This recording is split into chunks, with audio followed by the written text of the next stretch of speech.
Assalamualaikum warahmatullahi wabarakatuh. Kembali lagi di Hasanah Trans 7 masih bersama saya Dian Ayu dan juga Ustadz Junaidi.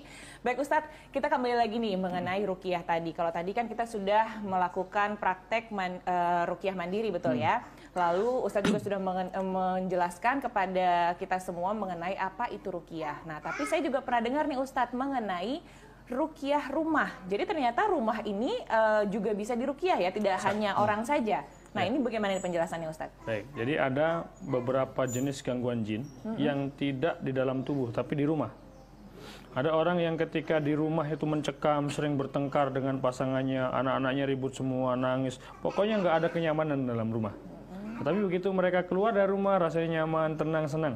Ada seperti itu. Jadi gangguan-gangguan yang letaknya bukan di tubuh orang tersebut, tapi ada di rumahnya.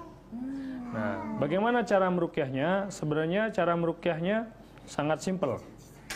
Ya, Rasulullah menyampaikan, "Wala taj'alu buyutakum maqabir." Jangan jadikan rumah-rumah kalian tuh kuburan.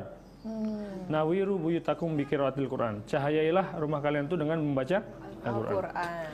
Inna syaiton yang firu minal baitil ladzi taqra'u fihi suratul Baqarah. Sesungguhnya setan itu akan lari dari rumah yang di dalamnya dibacakan surah Al-Baqarah.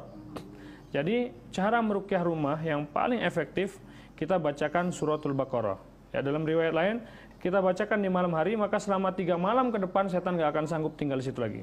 Kalau kita bacakan di siang hari, maka selama 3 hari ke depan setan nggak akan sanggup tinggal di rumah tersebut. Jadi boleh kita bacakan Al-Baqarah, nanti 3 hari bacakan lagi.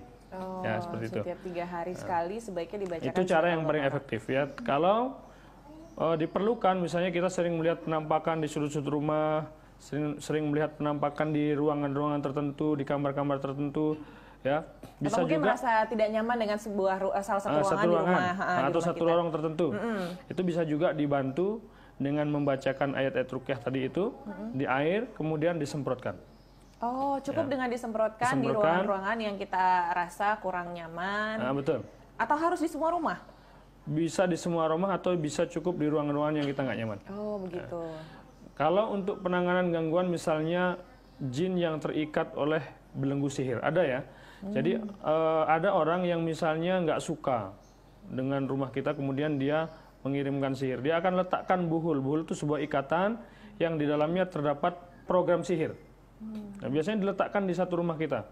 Nah, ketika benda itu masih ada di situ, kekuatannya masih ada, energinya masih ada, maka gangguan jin di rumah kita itu nggak akan hilang-hilang walaupun kita sudah lakukan ibadah dan sebagainya di situ. Ya. Nah, kecuali pusat gangguannya itu kita hilangkan. Bagaimana cara kita tahu? Cara menghilangkannya pertama gini.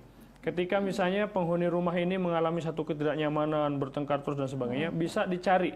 Bagaimana cara nyarinya? Kita keliling ke rumah kita sendiri. Keliling pelan-pelan ya, jalan pelan-pelan dalam keadaan berwudu. Biasanya ketika tubuh kita berdekatan dengan sumber sihir tersebut akan mengalami satu kondisi di mana tiba-tiba lemah, tiba-tiba lemas, atau mohon maaf nggak sadarkan diri kayak kerasukan begitu. Ya. Nah, berarti disitulah tempat buhul itu diletakkan. Nah, kita bisa bacakan Al-Baqarah di situ atau bisa juga bacakan di air kemudian kita semprotkan di seluruh tempat di situ untuk menghilangkan seluruh program sihir yang ada di tempat tersebut. Seperti itu. Ibu-ibu mungkin mau kita coba praktekannya supaya lebih jelas ya, pemirsa Hasanah juga bisa menyaksikan dari rumah bagaimana cara melakukan ruqyah rumah, karena ini bisa pastinya dilakukan di rumah masing-masing. Sebaiknya dilakukan ya Ustadz ya? Ya, sebaiknya dilakukan. Boleh kita coba Ibu.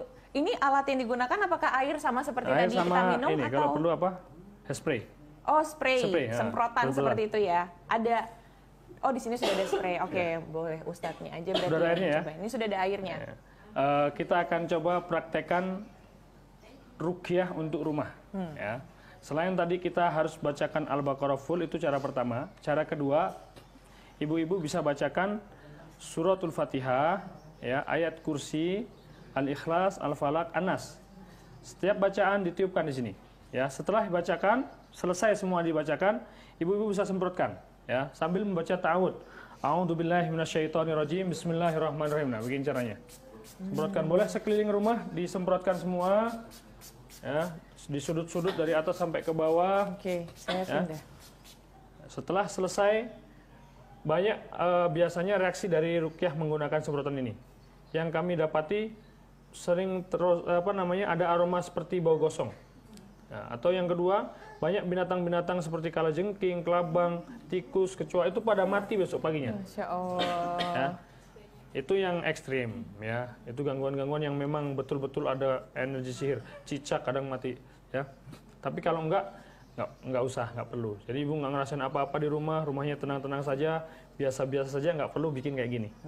Ya bu ya, insya Allah. Sudah hafal kira-kira suratnya apa saja tadi? Yang pertama Al-Fatihah, terus ayat kursi, Al-Ikhlas, Al-Falaq, An-Nas. Nah, itu surat-surat pendek yang hampir dihafal oleh kita semuanya, tapi itu punya kekuatan yang luar biasa, sangat dahsyat. Ya, insya Allah. Jadi bisa ya ibu-ibu ya kita praktekkan di rumah ya, pemirsa Hasan di rumah juga bisa langsung praktek nih di rumah kalau sudah mulai merasa tidak nyaman di rumah.